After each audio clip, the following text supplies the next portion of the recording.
Graduation এইবাৰ 2024 আৰু 25 চনত যিসকল ছাত্ৰ ছাত্ৰীয়ে গ্ৰেজুৱেশ্যন পাছ কৰিলে তেওঁলোকক এইবাৰ আমি জীৱন প্ৰেৰণা আঁচনি আগবঢ়াম।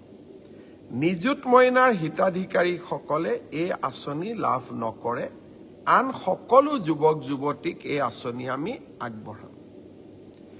1 জুনৰ পৰা এই জীৱন প্ৰেৰণা আঁচনিৰ আবেদনৰ পৰ্টেলটো আমি মুকলি কৰি দিব খুজিছোঁ।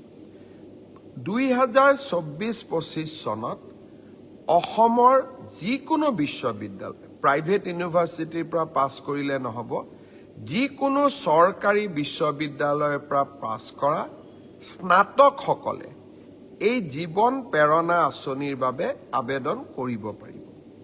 এই আঁচনিৰ জৰিয়তে আমি কি পাম? প্ৰতি মাহত আমি 2,500 টকা কৰি এবছৰৰ বাবে আমি লাভ কৰিম। এই টকাটো কিয় দিয়া হৈছে? যাতে আপোনালোকে ইণ্টাৰভিউত এপিয়াৰ কৰিব পাৰে, ইণ্টাৰভিউৰ বাবে নিজক প্ৰস্তুত কৰিব পাৰে, আৰু দেউতা মাৰ পৰা যাতে আমি অন্ততঃ এটা বছৰলৈ টকা পইচা বিচাৰিব নালাগে। ছাত্ৰ ছাত্ৰীসকলৰ বাবে আমাৰ 2টা আঁচনি।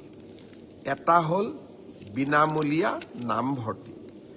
অহা 28 তাৰিখে মই অসমৰ কলেজসমূহৰ অধ্যক্ষসকলৰ সৈতে বা 29 তাৰিখে মই অধ্যক্ষসকলৰ সৈতে এখন ভিডিঅ' কনফাৰেন্স কৰিম।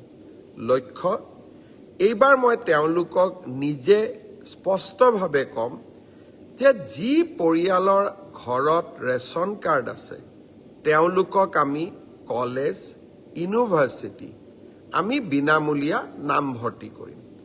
কোনো স্পৰ্টছৰ বাবেও ফিজ নলওঁ, মেগাজিনৰ বাবেও ফিজ নলওঁ, আমি একোৱেই ফিজ নলওঁ। তেওঁলোকক আমি পোনছাতেই বিনামূলীয়া নামভৰ্তি কৰাৰ সুবিধা দিম।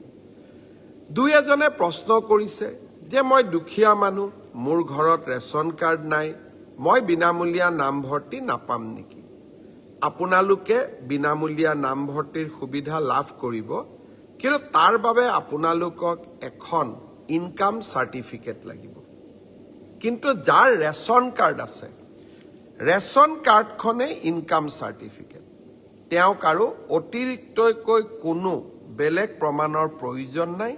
তেওঁলোকে পোনে পোনে কলেজত বিনামূলীয়া নামভৰ্তি কৰিব পাৰিব।